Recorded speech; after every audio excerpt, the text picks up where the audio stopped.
توشخانہ case میں chairman Pakistan Tehreek Insaf کو فوری ریلیف نہیں مل سکا۔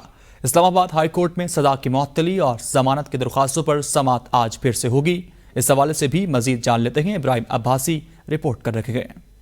اسلام آباد ہائی کورٹ کے چیف جسٹس عامر فاروق اور جسٹس طاہر محمود جہانگیری نے چیئرمین پی ٹی آئی کی سزا معطلی درخواست پر سماعت کی، جس میں چیئرمین پی ٹی آئی اور الیکشن کمیشن کے وکلاء نے دلائل پیش کیے۔ وکیل لطیف کھوسا نے موقف اختیار کیا کہ سب سے پہلے عدالتی دائرہ اختیار کا تعین ہونا ضروری تھا۔ چیف جسٹس نے ریمارکس دیے کہ کھوسا صاحب ماتحت عدلیہ ہے، غلطی ہوئی ہے، لیکن ان کو اعتماد دینے کی ضرورت ہے۔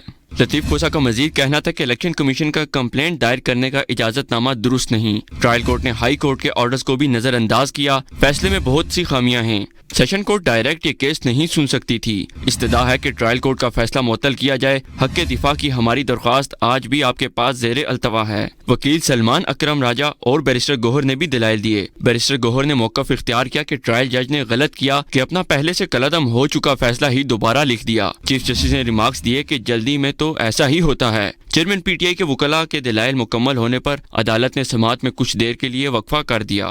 سماعت دوبارہ شروع ہوئی تو الیکشن کمیشن کے وکیل امجد پرویز نے تیاری کے ساتھ قلیل مدت دینے کا شکوہ کیا اور گوشواروں کی نشاندہی کرتے ہوئے کہا کہ یہ ٹیکس ریٹرن نہیں، غلط ڈکلیریشن کا کیس ہے۔ وکیل امجد پرویز نے کیس میں اسٹیٹ کو بھی نوٹس جاری کرنے کی استدعا کی۔ عدالت نے سزا معطلی درخواست پر سماعت جمعے کی صبح 11:30 بجے تک ملتوی کرتے ہوئے وکیل الیکشن کمیشن کو دلائل مکمل کرنے کی ہدایت کر دی۔